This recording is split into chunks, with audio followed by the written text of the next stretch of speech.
բաները ֆիքս են դրան։ Իրենց խոստված եւ կատարածը լավագույն դեպքում սա է։ Խնդրում նայեք ու պատկերացում կազմեք, թե քաղաքական ուժերը ինչպիսի վերաբերմունք ունեն տարրական, քաղաքային, կոմունալ խնդիրները կառավարելու եւ հետագայում ձեզ որպես քաղաքացիներ տարբեր բաներ խոստալու։ Եթե մենք վերցնենք ցուցակը 18 քաղաքական ուժերի եւ նայենք թե ինչեր են նրանք խոստ տալիս ձեզ, ապա կարելի է հայտարարել մրցույթ եւ այդ մրցույթում հաղթողներ կճանաչվեն բոլոր նրանք, ովքեր ամենաաբսուրդ բաներն են ձեզ խոստ տալիս։ Մինչև մենք անդրադառնանք քաղաքական ուժերի խոստովացին, սիրելի քաղաքացիներ,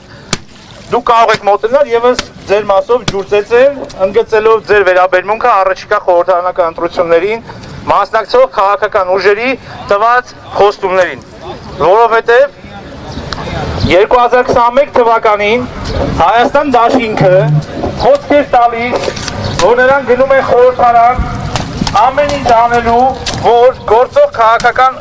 ուժը, քաղաքացիական պայմանագիր կուսակցությունը այլևս Հայաստանում չունենա իշխանություն։ 5 տարի շարունակ ազգային ժողովում Հայաստան դաշինքը ունենալով տասնյակ պատգամավորներ չի կատարել իր տված խոստումը։ 2021 թվականի արտահայտ խորհրդարանական ընտրություններին քաղաքացիական պայմանագիր կուսակցությունը բոլորի խոսք է տվել, որ դեօկուպացիա է ենթարկելու Հադրութն ու Շուշին,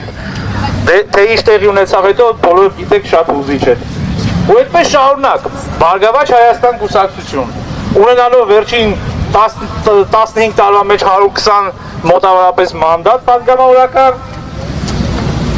որևէ փոփոխություն էական Հայաստանի կյանքում չի իրականացել։ Ու այդպես շարունակ։ Այնպես որ սիրելի քաղաքացիներ, հունիսի 7-ին պարտադիր գնացեք ընտրության, գնացեք քվեարկեք բոլորին դեմ եմ կուսակցության օգտին,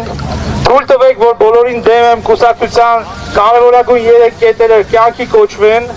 եւ մենք մեր խոստացածը կյանքի կոչենք։ Շնորհակալություն։